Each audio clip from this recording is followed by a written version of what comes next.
નમસ્કાર દર્શક મિત્રો, એચડી ન્યૂઝમાં આપનું હાર્દિક સ્વાગત છે।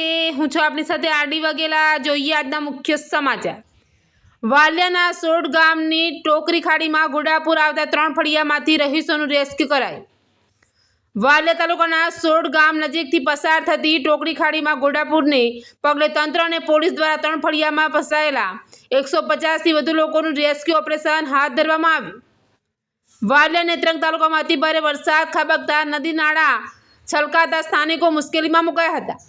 ત્યારે વાલિયા તાલુકાના સોડ ગામ નજીકથી પસાર થતી ટોકરી ખાડીમાં ઘોડપુર આવતા ગામના 3 ફળિયામાં ફસાયેલા 150થી વધુ લોકો ફસાયા હતા। આ અંગેની જાણ તંત્ર અને વાલિયા પોલીસને થતાં પીઆઈ આરડી ચૌધરી સહિત પોલીસ કર્મીઓ દોડી ગયા હતા અને સ્થાનિકોની મદદ સાથે 3 ફળિયામાં ફસાયેલા 150 લોકોનું રેસ્ક્યુ ઓપરેશન હાથ ધરી લોકોને ખભા ઉપર બેસાડી બહાર કાઢ્યા હતા અને સલામત સ્થળે ખસેડી તમામ સુવિધા પૂરી પાડી હતી। જ્યારે બીજી તરફ લુણા ગામ પાસે કીમ નદીના પાણી ખેતરો અને મુખ્ય માર્ગ પર ફરી વળતા ભારે હાલાકીનો સામનો કરવો પડ્યો હતો।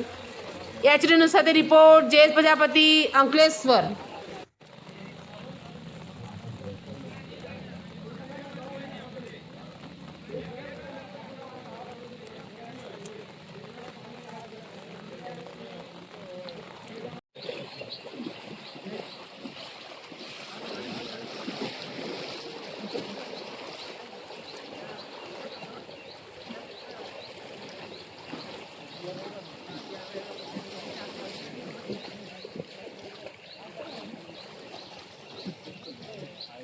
કોઈને એમ જવાની દીધા બરાબર સાહેબ આપણે કોઈને જવાની દીધા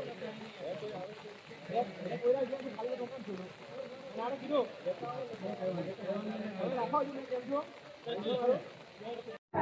સ્ટાર્ટ શું નામ છે તમારું? કિંજલબેન મારું નામ। કિંજલબેન, શું પરિસ્થિતિ છે આ ગામમાં? આજે વાલિયા તાલુકામાં બહુ સખત આગાહી મુજબનો વરસાદ જે પડ્યો છે એના કારણે સોયગામમાં 2-3 ફળિયા આવ્યા છે કે જેની અંદર ઘણા બધા મકાનોમાં માણસો ફસાઈ ચૂક્યા હતા। તો પોલીસ તંત્ર અને પ્રક્રિયા અને બધી જે અમારી ટીમ હતી અમે સફળતાપૂર્વક રેસ્ક્યુ કરી અને લગભગ 175ની આસપાસનો આંકડો છે વિસ્થાપિતોનો એનું સ્થળાંતર કરી ચૂક્યા છે અને હજી પણ બીજા ફળિયામાં થોડી કામગીરી ચાલુ જ છે। ઘરોની શું પરિસ્થિતિ છે?